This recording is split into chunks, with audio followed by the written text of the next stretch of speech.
君は何にも気づいてないけど、君は何にも気にしてないけど、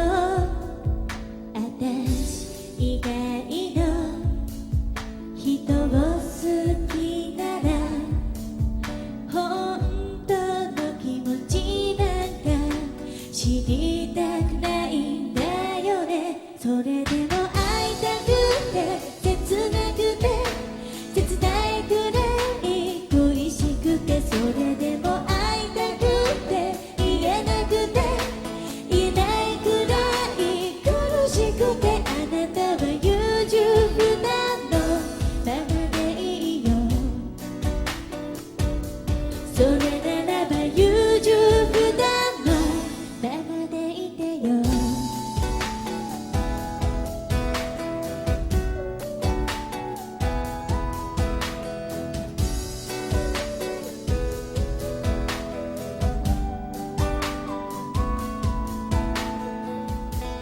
それでも会いたくて切なくて切ないくらい恋しくて、それでも会いたくて言えなくて